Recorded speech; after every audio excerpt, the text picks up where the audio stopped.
we are working on 3 sites, 3 ways. 3 different ways to approach tasks in WordPress, but more so it's the nitty-gritty of what it takes to get a particular task done. And being that we are all this mosh of different talents and skills, I'd love to know what kind of things you guys have experienced to actually use WordPress for. What kind of sites have you built? What kind of apps or what kind of stuff have you been up to with WordPress? I pretty much just kind of jump on other people's WordPresses. I know real Hartford up the street uses WordPress, so I started my first experience with WordPress with them, and my professional group for supply chain management uses WordPress. I'm the web guy. Nice. Since I'm the only one that knows any HTML, and so that's my experience. Cool. So far, I've done some maintenance on an existing website using the theme. The theme's already established. Yeah, so blogging and business? Pardon me? Blogging and business, or just blogging, or? Business. Business, good. Cool. Anybody else?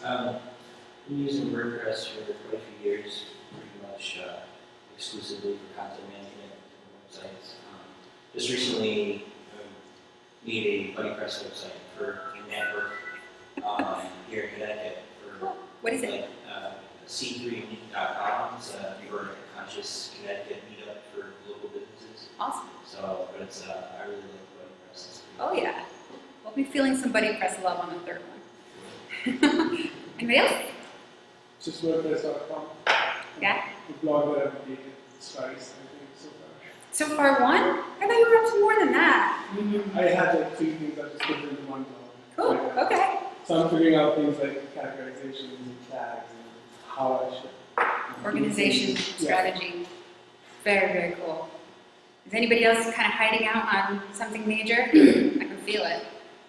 I don't know if it's major, but I used to use WordPress heavily for my artist portfolio, and then I just ran out of time to manage it and keep it up to date. So I haven't really done it for myself in a long time, but I am working with our webmaster on our current website at the Connecticut Science Center. What does it run on currently? What version of WordPress? Well, the Science Center is using WordPress? Yes. Awesome. Science Very, Center, very cool. yeah, they're using WordPress, and I'm working with a programmer, and he does most of the coding behind it, the customizations and stuff. Yeah. But occasionally I'll help him tweak a few things because he's not, from a design standpoint. Yeah, it's a different world. Yeah. Make it useful, please. Okay, well, cool, good. While we're in that, I had forgotten to mention, but I'll mention now anyhow. There is one of our group members, Dr. Jean Folks, is in need of somebody who's friendly with WordPress, friendly with Facebook business, and generally good about IT.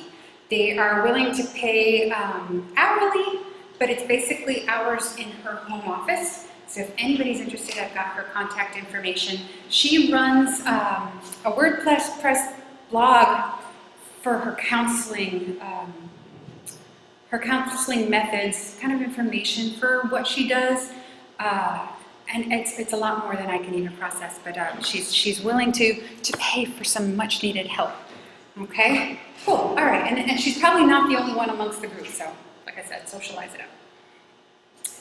All right, so we're going to cover 3 different sites, 3 different ways of handling business on WordPress, and whether we're working in WordPress or not, the starting point really is what's the point? What's the goal, the reasoning behind doing a website at all, and what's the ultimate purpose or the achievable, somewhat end point? Very often I tell people that I do graphic design and that I have a passion for WordPress, and right away they're like, oh, I've got this idea for a website, can you make it for me? And in my head I'm thinking, well, you know, what is their ultimate purpose and how much do I really want to get involved, and are they ready for everything that I'm about to throw back at them? Okay, so there's a lot of reasons to make a website: to promote business, to connect with a community, to just show off a little. It might be something that, you know, it just makes you happy to get out out there the information that you want to get out there, so that's the just cause kind of thing. But you might be actually looking to monetize a particular skill and really reach people with similar interests. Okay, so there's a lot of things that could promote somebody into that zone of, oh, make me a site, but really nailing down what those are helps kind of kick it off. They often start with this, oh, I want a website for my restaurant. Yeah, I want to make some money, right? Okay. But as a designer and somebody who works in really from scratch creating a solution, what I really need to know is all the other nitty-gritty that goes into it. Well, how exactly do you want it to behave? What do you have in mind? What are your monetary needs from it once we get started? So often, move along with me maybe. Haha. They're all excited. They say, make me a website. I get all excited and I start talking about all this stuff. Strategy, content, design, and really developing and organizing. And they glaze over. And they're like, oh my gosh, just make me a website. So there's not really a progress point till you figure out what it is achievably that they need. So from I want an Italian restaurant website to I want to launch my restaurant a particular time, 2 weeks before 4th of July, so I can really take advantage of my outdoor live bands and my menu that's specific for patio. And you know what? I really want to target my local community. I want to have active visits to my site, maybe even reservations. 6 months in, that's what I want. That is so much easier to work with and really start line to getting some production going. And that might take ages to get out of somebody. If you're not able to communicate clearly, you really got to dig and ask the right questions. So before we jump into the first of the 3 sites, I'm going to mention some fundamentals that I pretty much use on any site that I work on in WordPress, and I won't be repeating these for each instance. First, and recently discovered most important, is security. Yes. I'm going to will it to work. Oh, I don't know about that. Just run out there and Let's see. There you go. Or you can move it over here and I'll just manually forward. So anybody who's played a little bit with WordPress probably recognizes these names already. And hopefully you do. Akismet, Jetpack Protect, WordFence, and Security, or Security. I don't often use WordPress as much as Security, but the other 3 are kind of a given. I mean, they're free, they're available.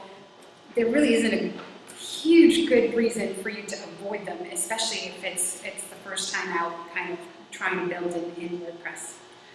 For SEO, WordPress SEO, my choice is Yoast, but basically anything that will help you get those optimizing tags and keywords into your posts and pages, fantastic. Same thing with Google Analytics. The analytics have to be in place, and it doesn't even really matter to me what most people would choose. I don't have any favorites. If my template has kind of a field pre-made, then I will enter it there, but otherwise I'll manually enter it in a header or footer. Yoast also now has Google Analytics, so there's a million ways to skin the same cat. AdWords Keyword Planner, which is a Google item, used like crazy to help develop what keywords I can kind of really reach for with a client once we have an idea of what that progress point goal is. SEMrush keyword tools, same kind of thing as AdWords keyword tool. Basically gives you some analytics and statistics on the words that you're aiming for so that you can get a consistent look week to week on what's working well, what your competitors are doing. And they have a nice little addition of being able to email you your reports. So I know that Monday morning I'm going to be greeted by reports from my various clients to get a bird's eye view of where their keywords are standing. Media library alt fields, especially for folks working with a lot of imagery and content in their media library, basically gives you a quick edit method of adding alt tags to the media. instead of having to open each one and edit the alt tags. And Jetpack Photon, or if you are already happy, which might be with Cloudflare for content distribution network. I've just started playing with the Jetpack Photon, and I've seen really sweet, simple, straightforward results. So something to make it a little faster there always helps with SEO. And general upkeep, I swear by Managed WP. Jetpack Monitor, just in case I don't have security on a particular site, that way they can let me know when something's awry. And then of course some kind of caching, super cacher. If your host, your server has it, and I host pretty much on SiteGround, and it's automatic for them, so I love it. And otherwise, if it's not on a SiteGround site, it's super cacher. The all-around fades that I often start with, WP Bakery Visual Composer. Some folks use, or might be using Divi. There's a slew of them out there, but it's basically kind of a little bit more of a WYSIWYG module functioning automator for your pages. Revolution Slider, and those two, I kind of pair them together because those are two plugins that when you've gotten familiar with something that is as in-depth as a page layout helper, like page lines or whatever, once you're familiar with them, you kind of, it would be foolish to start from scratch every time you go to a new project. So I have those two as my favorite, and it kind of just makes things a lot faster to produce when I know that I'm working in a foreign template. And then you could use them in things like Genesis or Headway.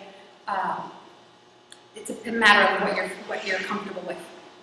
And Kraken for all the photo lovers to smush down and really optimize images instead of having the whoppers of the file that a lot of clients tend to put up on the server. So I won't mention those again. That's a lot of stuff. So let's kick into restaurants. Making a restaurant, what do I need? And we, as people who would visit a restaurant, what do we expect from a restaurant website? And there are some really horrendous restaurant websites out there, especially coming out of the wake of all the Flash stuff. Restaurants used to love Flash, and it was kind of like, yay, not really.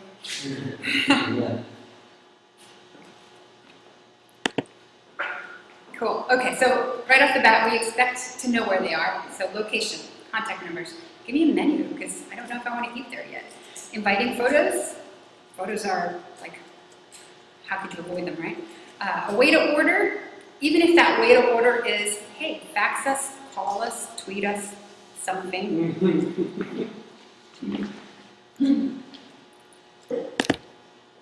There you go. Reviews, especially for restaurants that want to gain some traction locally. Some kind of connection to a review company or someplace that curates, like even if it's something simple like Foursquare. Some way of drawing in what people are saying to make it accessible from any access point that people are visiting. They're mostly group reviews. You know what though? I find it really helpful when I see the negative reviews. So I've in the few restaurant clients that I've worked with, I've often told them, listen, you know what? You work on correcting the problem, respond to them in public, and let people see. Yeah. Because they've got to make that full circle. Okay, so being able to see the good and the bad, but be proactive about responding to it. Okay?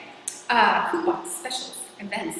Hey, we've got outdoor live music in the summer. Maybe not tonight, but let people know. And then should be easy to update. Now in WordPress, we often assume, of course it's going to be easy to update. When you're teaching somebody to run something that they don't normally use every day, a restaurant owner, their wait staff, their restaurant manager, this is so foreign to them that it really does have to be as easy as possible a solution. Otherwise, they'll let it go by the wayside, and 2 years later, the menu will not have changed and all that great stuff.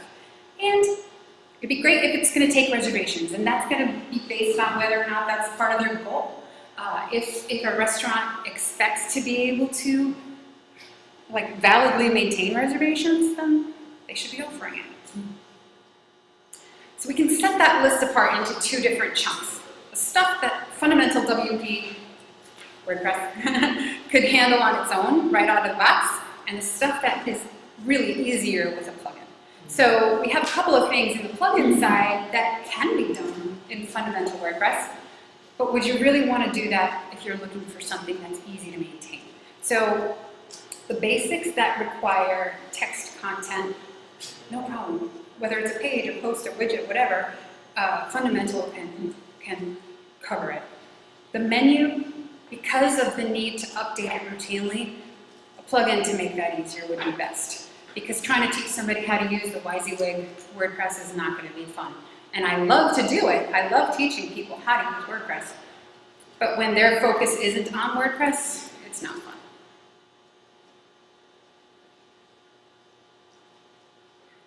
It always catches up when I don't expect it to.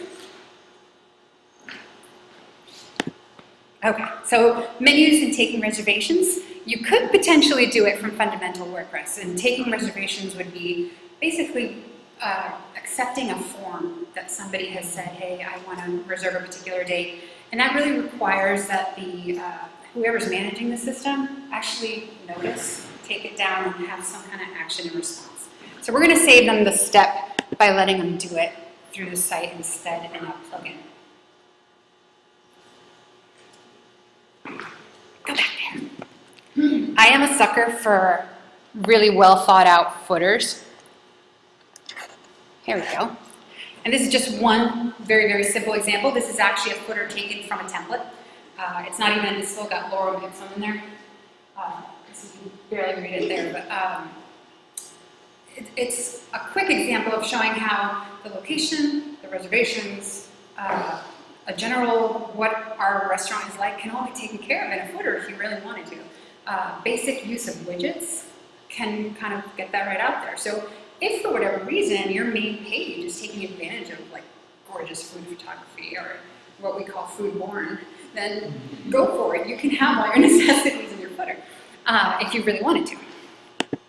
With Jetpack, and Jetpack, there are two schools of thought on Jetpack. Some people think, oh yeah, with all those tools, they get really bloated on your site. That's going to be up to you in creating to balance out your speed and your bulk and what you actually want to make easier for yourself. I absolutely love Jetpack, and I only activate the tools that I know I'm going to use, and if I'm not using them, I deactivate them. But here we have the basic Jetpack widget additions. Makes a footer with a ton of information, really easy to compile and keep updated in a logical way. So somebody would be coming into their widgets and seeing what field they want to update, whether it's hours or whatever. And it's logically laid out, unlike some of the process of learning the WYSIWYG page. In the past 2 years, we've had some really fantastic upgrades in the gallery options in WordPress. So really fun things are added right out of the box, but even more so when you've got Jetpack image treatments added in and active. So like carousels and slideshows and shaping and masonry setups are now part of what Jetpack adds to your image gallery. So when you're working in a post, you can see right away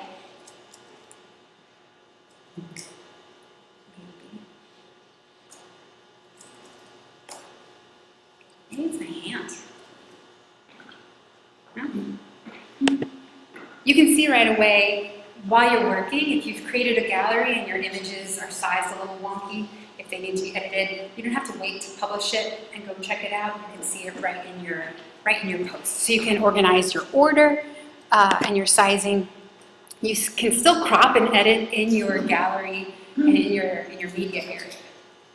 So simple things like, and then just zoom by, but simple things like the sliders, it's built right into Jetpack.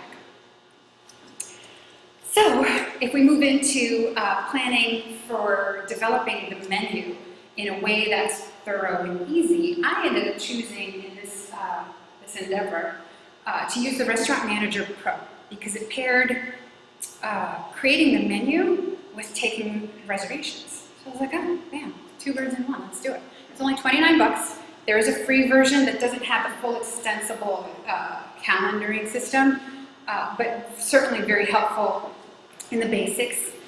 So I went ahead and tried it on the $29 purchase, and I was thrilled how easy it is to understand the calendar. There you go. and also set up the menu items without having to have a lot of content that was kind of restricted to custom types. What I was also keeping in mind the idea that next year, this client may not have me as a designer. They may not have me around. They may choose to move on to something else entirely, but I wanted them to be able to have their menu and their system be evolvable into whatever they chose next. So if they chose to stay with WordPress, I wanted them to be able to have all their content available, even if they changed the entire theme. So having them keep the plugin, and in this case, the Manager Pro, was able to keep a really flexible set of menu posts without taking away that flexibility.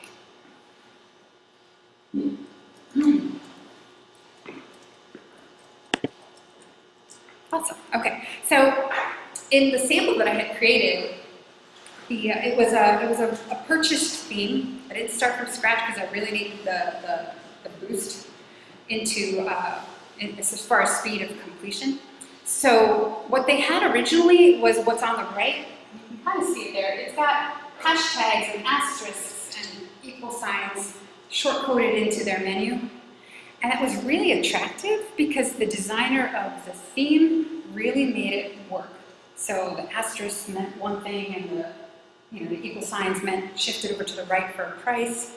Lovely to look at, but incredibly, like almost inane to try and teach somebody to, hey, remember, it's an equal sign, whatever. So although short coding for a web designer seemed cool, for me it was not good enough. So the Restaurant Manager Pro puts extra fields in the creation area, and they're just popping in the fields where it says price, put a price. Where it says, is this vegetarian? Say yes or no. Real simple, real straightforward. Write in your description of your dish in the main body. So that left me with deciding, okay, well, since I've made this decision to use this particular plugin, their reservation form is going to take up at least this much space. So just worked it into the wireframes.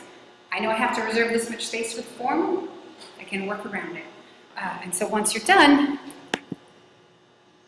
their preset form looked like that. The styling of it still conformed to what the theme was doing, but the fit and the end result worked out great.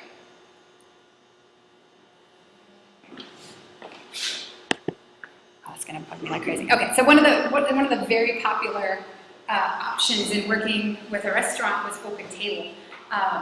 They have connections to paying through Apple Pay, reserving from pretty much anywhere in the country, looking it up from their website to reserve instead of going to the restaurant's website. Lots of great perks, but with all the perks came a big price tag.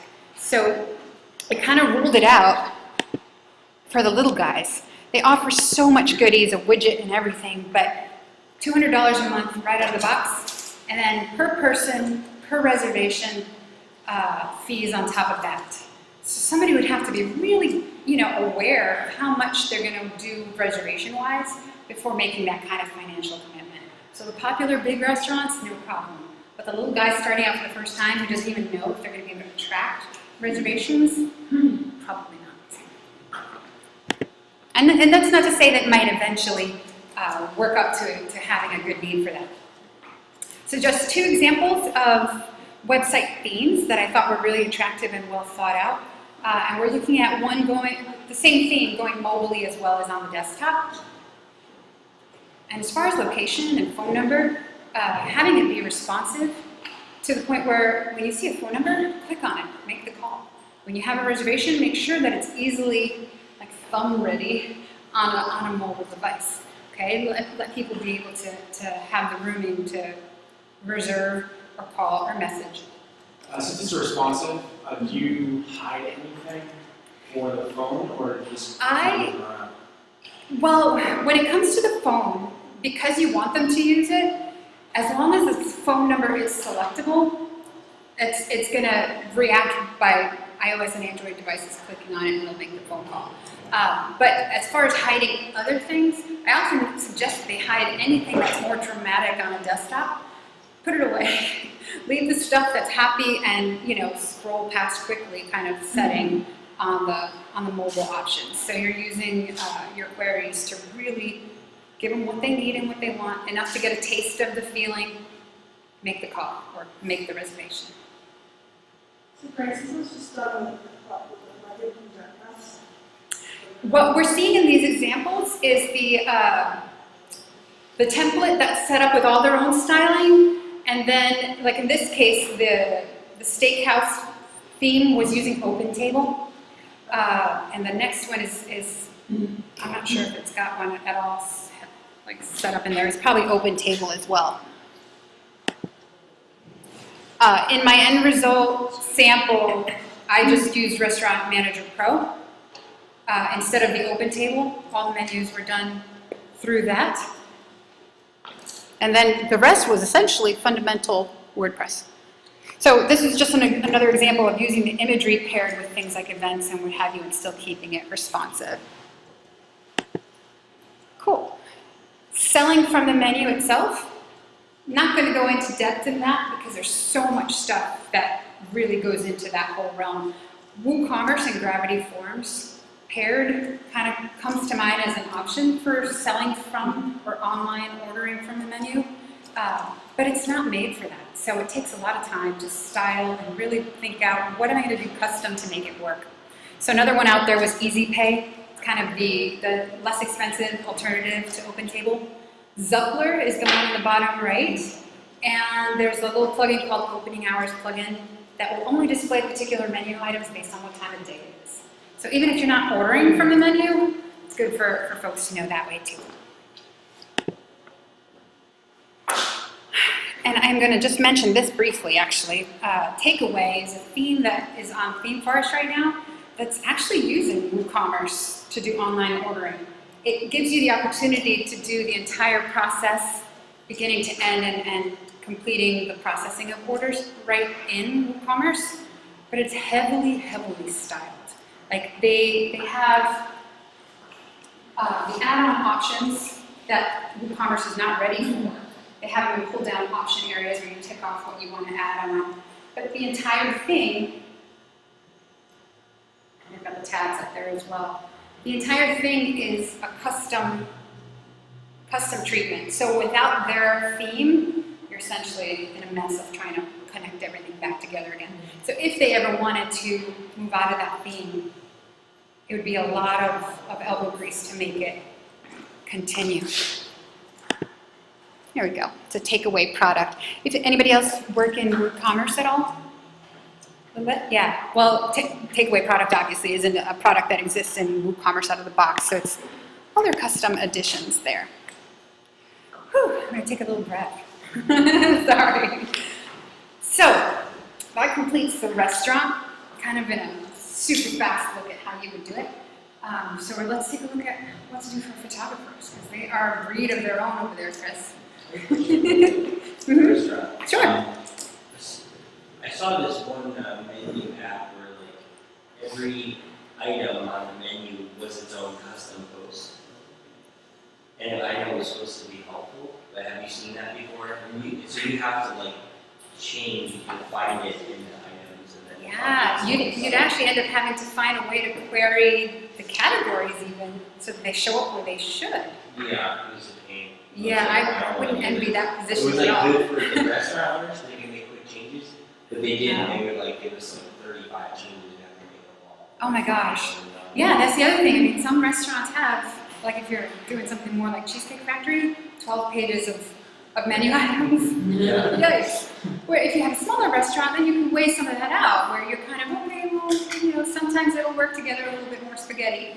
But if you have less menu items, I can see where they thought, okay, we can get away with this. But the more it grows, the more headache you end up having. So, and that's kind of a shame, because that leaves it very disconnected from each other. So photographers, what do we expect from photographers' portfolio? I mean, even when you consider photography as a realm in WordPress, there's so many different aspects of that realm. There you go. So what do they ultimately need? And we're going to look at this in the sense of somebody who wants to monetize from their skill, from their artwork. Okay? As usual, we need some way to figure out how to contact them. We need to maybe generate some leads, collect some email addresses or some interest names and stuff. We want to have photo galleries, whether the photo gallery is like the big bomb at the beginning, or if it's throughout, or if it's a little more subtle where it's client-based. You want to have client review areas if you're in the business of photo shoots for a particular person, like wedding, bridal, boudoir. You don't want to show those everywhere. So you want to give private areas that the client can know that that's where they're coming to check out their proofs, and nobody else can see that but me. An easy way to bulk upload and optimize. Because unlike a blogger, a photographer is going to have hundreds of pictures rather than 5 or 6 this week. Okay, so being able to put them up there easily is crucial. If it's difficult to do, if it's tedious to do, they'll find other ways. Competitors like Zenfolio. Why bother, going through the sweat of putting it up on WordPress if Zenfolio has a bulk uploader that does it just like this? You want ownership-safe storage, meaning some sort of, at the very least, some right-click protection so that folks aren't walking off with your imagery, depending on what you're selling. Testimonials. And if you're in the bridal realm or in the kind of events type of photography, connecting that, just like you would do reviews for a restaurant, connecting those testimonials to all the bridal hotspots to really get some interactivity and some traction for people to get to know you. Social connection in general, which with Jetpack you can socialize pretty easily. But even on top of that, how you behave in a way that's recognizable in your Facebook and in your Twitter and your Pinterest. And do you want people sharing your images on Pinterest so you can gain some recognition there? Coupons, specials, events, pretty much standard in almost any area that's going to sell something. Again, it should be really easy to update because it's not going to be the web designer updating, it's going to be the artist, and their head is in their art, not in the WordPress. And then some sort of way to easily sell images, downloads, print materials, or whatever it is that your purpose requires. So again, we can split it up into 2 basic lists. The fundamental WordPress can cover quite a bit. And some of it can do pretty darn well, like having a client area where it's password protected or it's just private until they log in. That works in fundamental WordPress. So it's going to be up to you to decide, okay, well, is that the best way to approach this situation? Plugin functionality for all the stuff that it really is a lot more burden on the system. Your fundamental WordPress can do bulk uploads. Excuse me, but is it automatically watermarking? No. Is it automatically optimizing anything? No. So you do have to put in something to get that functionality added in. Oh, I think I gave up on the thumb. So there's so much to ask when it comes to photographers, not only because of all the different aspects that they could potentially be heading into, but because photography, I mean, there's so much involved in even just prepping an image before you really show it off, whether it's your portfolio or an actual client image. So what are their preferences? What's your workflow like in Lightroom? Do you even like Lightroom? Are you storing your pictures somewhere like Dropbox? Do I need to have some kind of communication with that area? How are you delivering these images? What sizes do you want to order, or offer your folks? Will they be sold? Will they be not? Do you want people commenting on your images? Lots of different minor areas that can be determined before you even start designing what a page is going to look like, and certainly before you decide what kind of plugin you're going to need. Because there's a variety of plugins out there that will do a lot, and some may not be exactly what you need, so obviously you want to know before you commit to one, because they're not cheap. A couple of the examples that I found that I really enjoyed really take advantage of the trend of huge thematic storytelling imagery throughout the sites. I still get folks that I say, okay, well, we're gonna look at planning your site in WordPress, and they're like, I want it to look like a blog.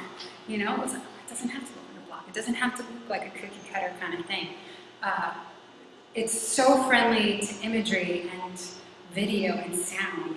Yeah, go ahead and tell your story the way you're imagining it in your head. Lay it out the way you imagine it, as if you're laying out a magazine page, really.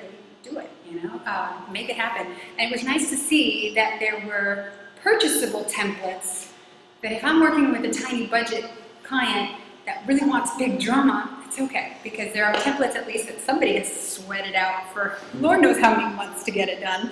I don't even want to know how many months they spent making it happen. So one of the ways to get that little tiny budget to really work for you is stuff like Sell Media. Sell Media, the plugin, gives you the opportunity to, without having to have any kind of WooCommerce installed or anything like that, you can sell digital downloads, designate licenses depending on the image. Lots of great little extras in the plugin for free. And then when you upgrade, there's more. It's coming. There you go. So you find it in the repository, play with it, and I actually was really, really satisfied with it even before looking at what else was available to do. The moment I crossed the line of saying, okay, well, I need more than just digital download, I need to be able to sell prints and canvas and that sort of thing, then it became, okay, well, I got to look at what kind of extensions they have or what kind of things mesh together with that. It's made by Graph Paper Press, so what you're purchasing is actually a membership to their whole shebang. So when you pay the $149, the whopper of the bucks, and to me at this point it feels like, oh, that's not bad, that's a really good deal. But often when you're talking to a client and their first purchase, they're like, I spent $150, really? They're a little skeptical, but you get all their themes and you get all their extensions for that price, and that is a yearly rate. So well worth it if the additional features are something that you need.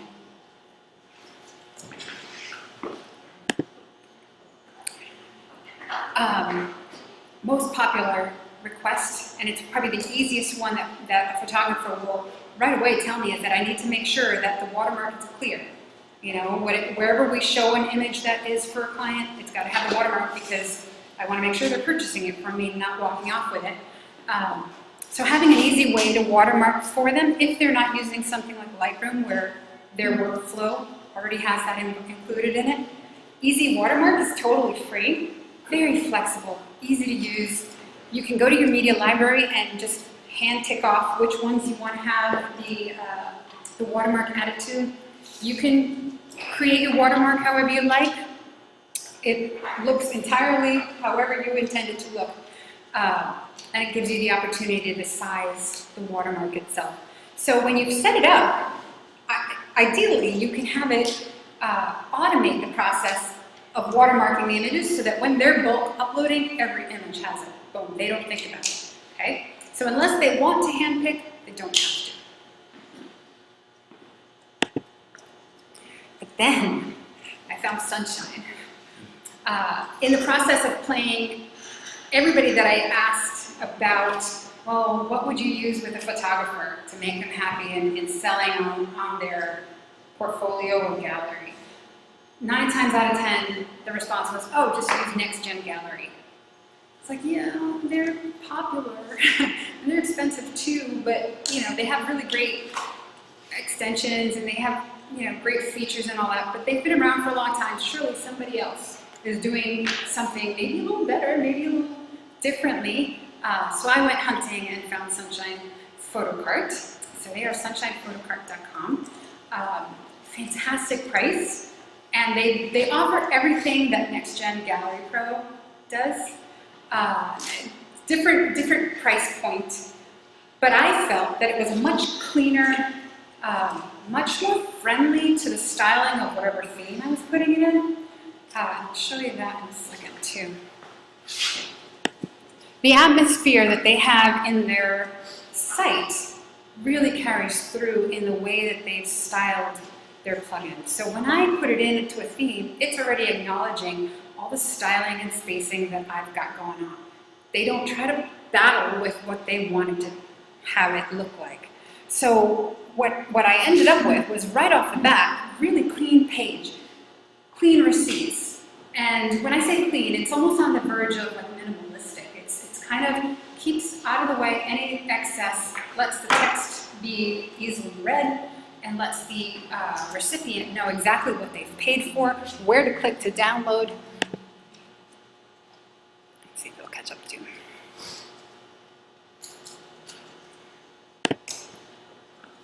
Awesome.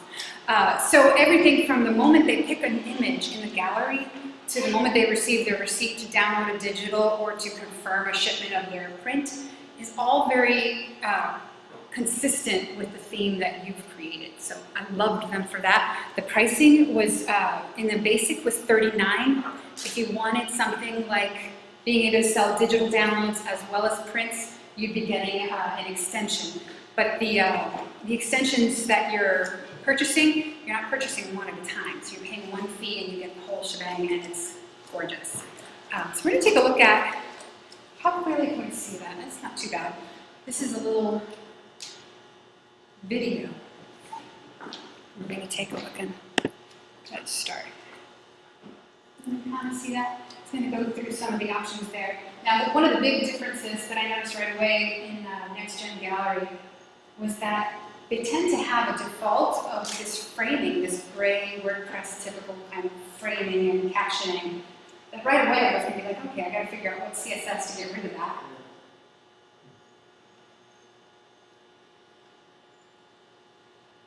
For the discounts, you'd have to be in the Pro rather than the Basic. To be able to package or create pricing tiers would be a Pro version as well. But the Basic has PayPal built in, Stripe and all the other good ones are part of the extensions. So they're just zooming through creating a package, and it reminded me of when you buy like graduation photos for your kids that they tell you you've got 33 points in your package. Use them however you want, but then you got to go back and forth. And which shot do I want for which size? You know, how many of that one do I want? And that's basically what it's letting you do in the gallery. Any gallery that you have on your system can be made sellable, and any gallery can be made private or not be allowed to be commented on.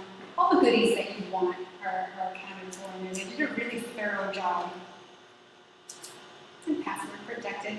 One of the awesome parts about it too, and I'm not entirely sure if Next Gen Gallery does it or not, but when you password protect a gallery for a client, it's handling the emails to notify them that, hey, this is your gallery, this is your password, come check it out.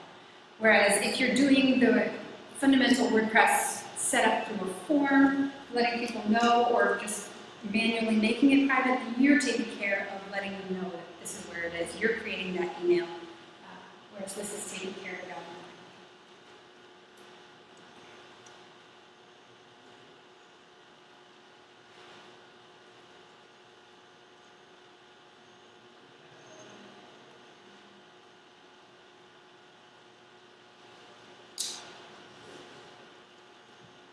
Actually, part of that didn't hit me until just now seeing it. They just uploaded a series of photos with the camera numbers and names on it. Not what you're going to do when you want to have a photographer doing. Part of instructing a client in prepping for their world of WordPress is also letting them know to work into your workflow the opportunity to really put keywords in those image names. Now, if it's a private shoot that nobody is getting access to except the client, that's a different issue. That's whatever works for them is going to make it happen. But for any imagery that is downloadable or for sale to the general public, use those image names for keywords and really pinpointing what people need to read rather than what the photographer needs to know. I think my time is up on the remote there. Cool. Okay, so this is just a clean look at the payment areas and the receipts that they send out.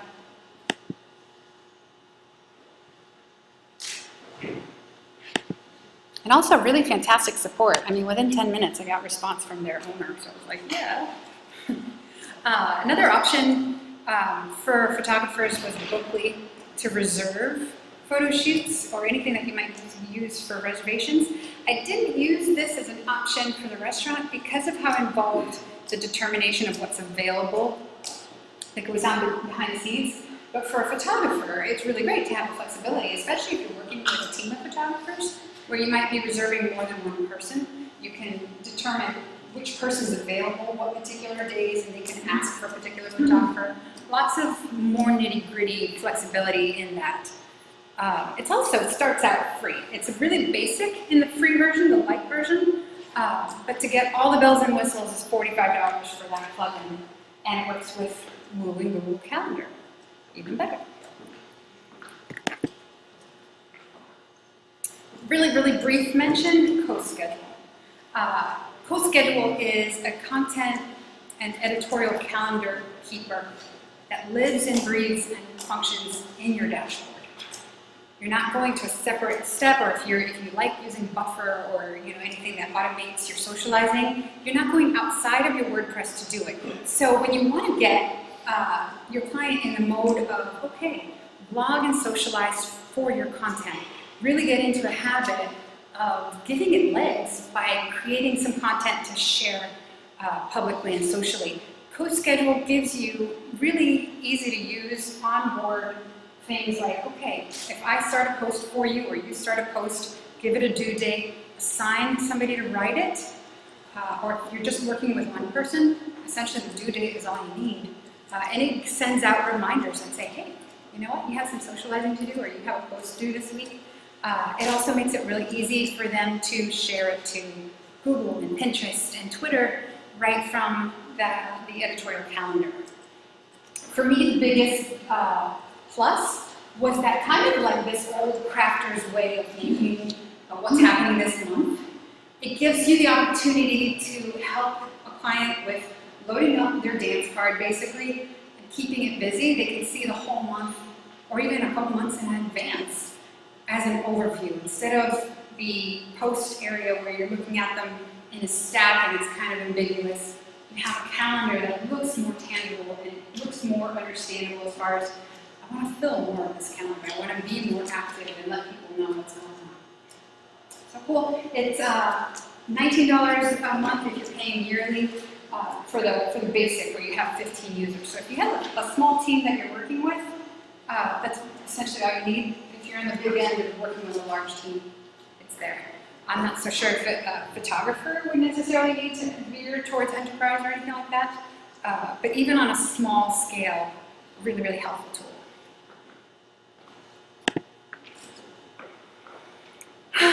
Now for BuddyPress love. All right, I'm going to shake that one out a second. Social communities. The sheets that you have all the plugins that I'm mentioning. There's also on, where did I put it? I think it's on WPHFD.com. So WordPressHartford.com has, you can download it right from the Dropbox. Cool. So if you're not a paper person, it's out there. Communities, social communities. First question typically would be, why the heck do you want to do that? You know, who does that? My first introduction into WordPress was out of a need to create a social community for a video chat company.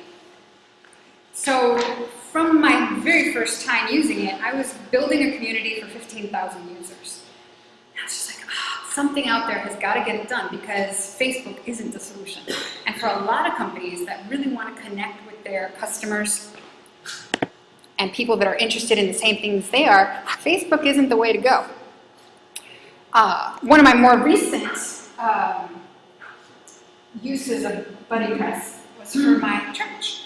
I mean, we turned around a website and thought, okay, well, we have a community that communicates via text message most of the time, and via email and news flashes and things like that. But we want to be kind of hip and, do it the technologically current way. So we said, okay, let's give it a try and actually creating a virtual community as well as a face-to-face community. So we did BuddyPress. So what other folks would want to do something like this? Churches, nonprofits, political folks, all those folks that really want to directly communicate with a person without having to go through the big sea of Facebook and MySpace and the speed of Twitter kind of thing. You still get all your socializing, but you control the content. You control the behavior and the activity in that group of people that want to share. So niche businesses, absolutely. A lot of dog lover communities out there too. I know all about those too. So what do they typically need to be able to exist in the world of Facebook days? The easiest part is having a particular focus or theme that they want to focus on. What is going to be what bonds us together in this community? So that's kind of easy typically when you ask them, well, what do you guys have in common? Yeah, I can tell you all about that. I can talk to you about what I like for days. But then some of the other, actually I'll leave it there. Some of the other stuff is letting your community, once you've gotten them involved in your space, letting them talk to each other, letting them message each other. Just like the Facebook kind of features, you want to be able to let them make friends and let them cultivate content and create content for you to keep it running. To be able to do that, they often need to have front-end user access. You don't want them messing around in your dashboard. You want them being able to create from the front end, create in an area that's attractive and comfortable for them, and still be able to feed the content. You have to monitor. Once you have folks committing to being a part of a community, you got to monitor, moderate, assign moderators, assign group leaders, and make sure that things work the way they should safely work. You need membership levels whether or not there's going to be fees attached. It's going to be a totally free community, but these are folks that have now kind of handed over to you the authority and trust with their information, even simple things like their birth date or their email address or their phone number. You're storing that in what is your space, your server, so you got to take care of it. In order to help make taking care of it easier, designating memberships so that you can tell who's public, who's a member, is really crucial. So you don't have to charge a dime, or you might want to charge per level, but the membership helps organize. You need directional e-commerce. You might want to sell to your members. You might want your members selling to each other. You might want to only sell outwardly to folks outside of your membership community. You might want to just do year-round fundraising. So some functionality in e-commerce, whatever the directions it is that you need to achieve. User roles are basically hand in hand with membership levels, so that if some folks are allowed to be group creators or group members, it's just divvying up and more granular control of all the activity that they might be taking part of. Page privacy, so that folks that you don't want to have seeing stuff out in the public can have some control there too. And then non-member pages that are specifically for folks that aren't logged in. So you can have people sell each other? Yeah. Business to business kind of mentality, or swap. We ended up using the ability for members to post items like furniture and things if they were moving, to say, hey, this is up for grabs. So we have kind of like a swap purchase. It's a purchase area that's been modified to function more like a catalog. And they can kind of just trade off what they want to sell and buy. So basically when somebody buys something, they're just letting you know that, hey, I want it. So yeah, they can sell to each other and they can sell outwardly too. I mean, one of the more popular requests in BuddyPress in my experience was the ability to create affiliatorships, so that, hey, I'm running my happy little business within your community, but I want other people to sell for me too, so can I make an affiliate so they can make some money and have an impetus to sell? So you could even have like a whole world of stores within your BuddyPress, so functioning within your BuddyPress. So there's a lot of directions that can go. Primarily with plugins though too, because BuddyPress out of the box is is very comprehensive. Essentially, if you want to recreate the functionality of a Facebook, it's all there ready for you. It's all the minor details within each area that require BuddyPress compatible plugins. Two other potential society or community making tools that I have not played with because they are still quite small. There's not a whole lot of development going on for either one of them, but they do function for their original task list, Symposium and WP Mingle. WP Mingle's free. I'm not sure about the extent of the freeness of Symposium, but WP Mingle is in the repository.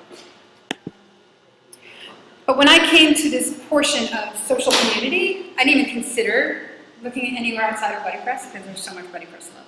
I mean, they develop and they work hard and they continue to create and feed developers that are producing integratable stuff for BuddyPress. So it was my go-to, and to me it was the only choice. And there was only a couple portions of that original list that really made me feel like I'd want a plugin to take care of it instead of the fundamental BuddyPress. Does anybody not know what BuddyPress even is? Okay, so WordPress has all this crazy amount of functionality at this level. BuddyPress is a plugin that you install that has yet another crazy amount of functionality on top of it. So, like I was saying, everything that you imagine Facebook can do, like share ads, make friends, post on an activity stream, BuddyPress is designed to do that. So the three that are marked out here, and actually maybe even four, are what I'm going to tackle for plugin functionality added into BuddyPress. This is the footer of my church's site.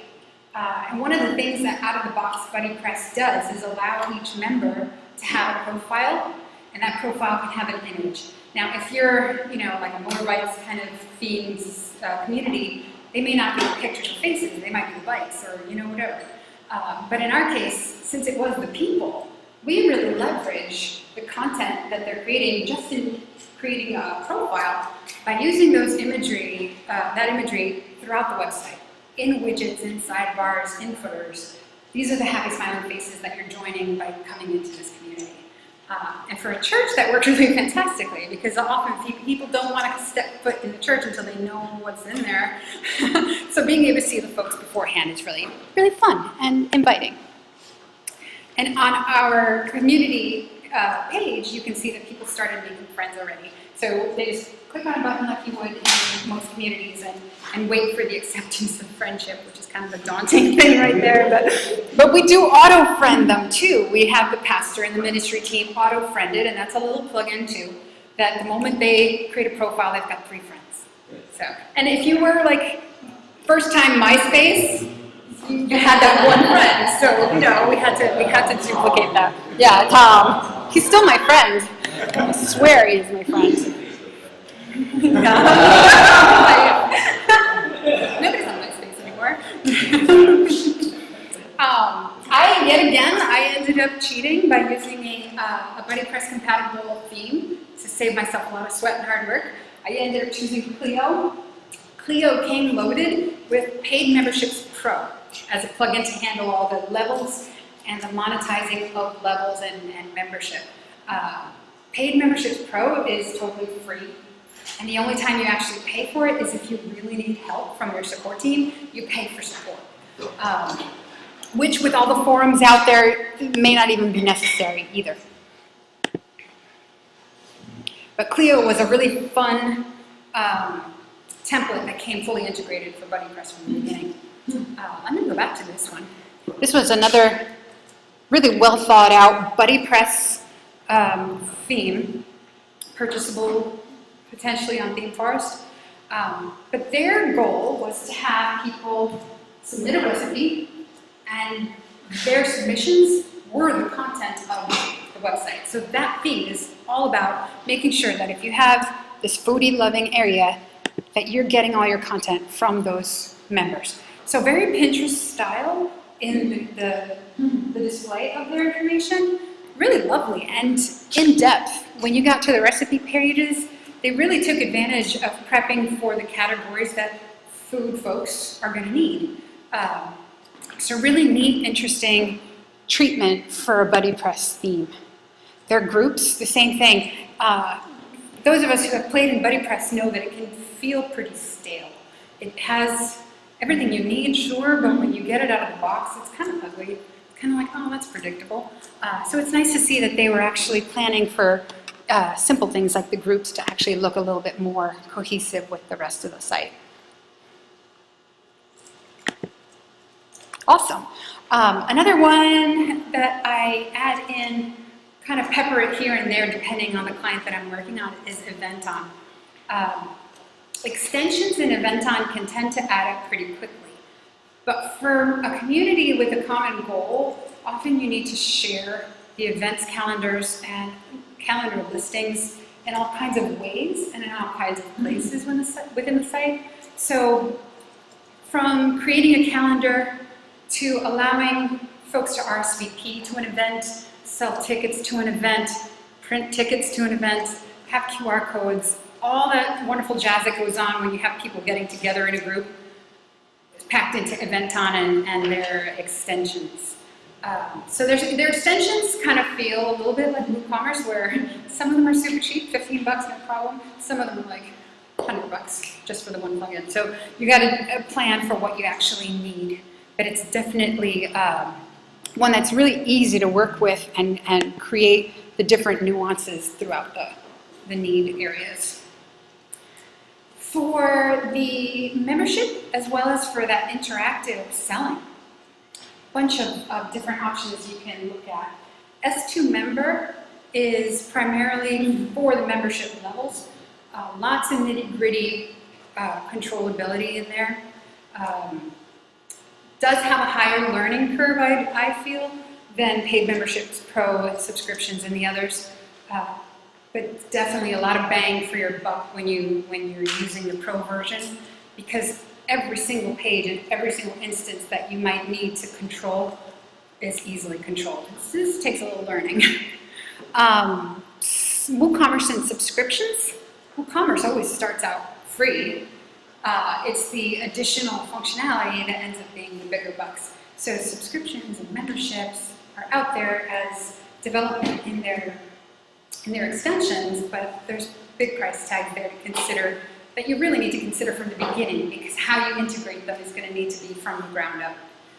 Paid memberships pro, like the theme that I chose, free from the get-go, huge amounts of functionality, and still pretty easy to use. It's pretty easy to figure. They've logically worded a lot of their areas, so it's very friendly. Have you used WPM's membership, and how would you compare to that? I used it about a year ago. Oh, it's there. Yeah, I used it about a year ago, and I found it easy to use, but my membership ran out before I really got a chance to launch. So I was just like, you know what, that is incredibly expensive, 50 bucks a month. And it's just like, yeah, no thank you. How do you think this paid membership pro tried? I only tried it because it came in the theme that I liked best. And I figured if their templates already had it kind of worked in, I'd check it out, and I really liked it. It was easy, and it made sense. So in the tithing and the donations area of the church site that I made, I went with a combination of Woo memberships and Subscriptio because of the nuances of what needed to recur in things like naming your own price. So if somebody was going to give a tithe and they wanted to determine what they wanted to tithe, I couldn't create products per se. I needed to have some way of having put your own price. So I combined plugins to be able to do that. And actually, that brings us to one of the latest and greatest, Give. A lot of folks that are in nonprofit are working to solve their issues in WordPress. And their needs financially when they're selling things or fundraising, very different from somebody selling a product. Even just the tax deductible receipts need to be very specific about each line item being a tax deductible area.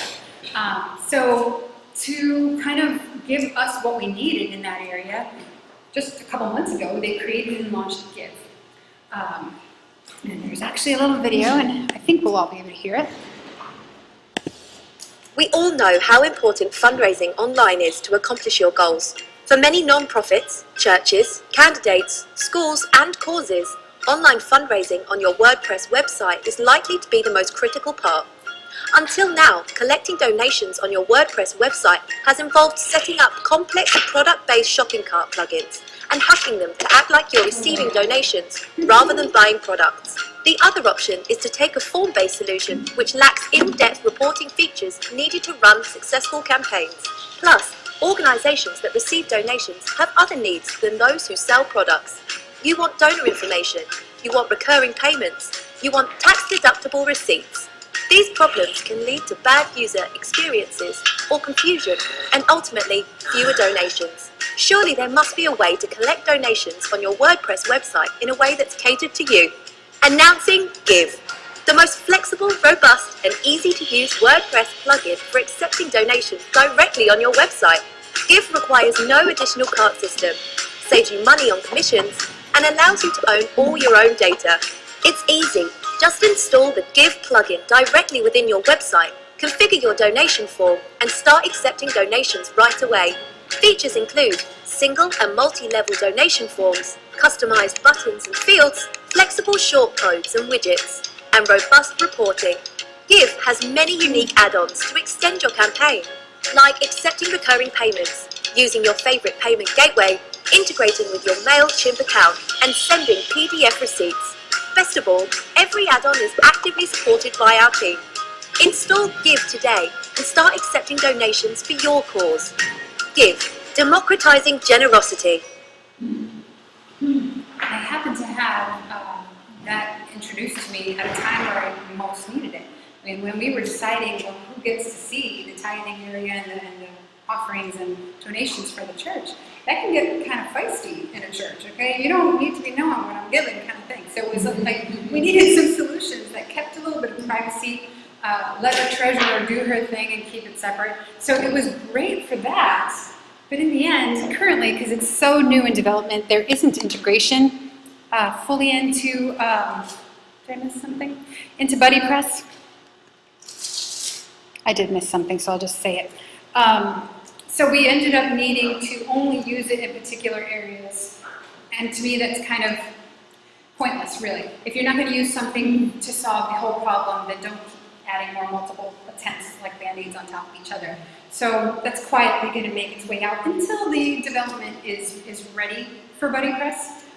And one of the reasons was because in the solution that we were working with, when the user has a member profile, if they've shopped for something anywhere in the community, I wanted them to be able to track their order and shop from their profile, which is a heavy integration for BuddyPress. So something that exists outside of that is not going to show up in their profile. It's a little lack of communication there. So eventually, and I'm very confident that they will inevitably integrate because they're working pretty darn hard too. Until then, we're doing without Give. Because everything that they said, they're not even trying to be modest, really. Everything they said in their video as far as, okay, well, you end up really trying to hack WooCommerce or whatever your e-commerce solution is. You end up really trying to hack it and force it to be what you want it to be. And that's never pleasant. And it's very often a roadblock when you try to update later on. In the community, though, some of the other aspects of all the stuff that needs to go on are these 3 plugins that I have here.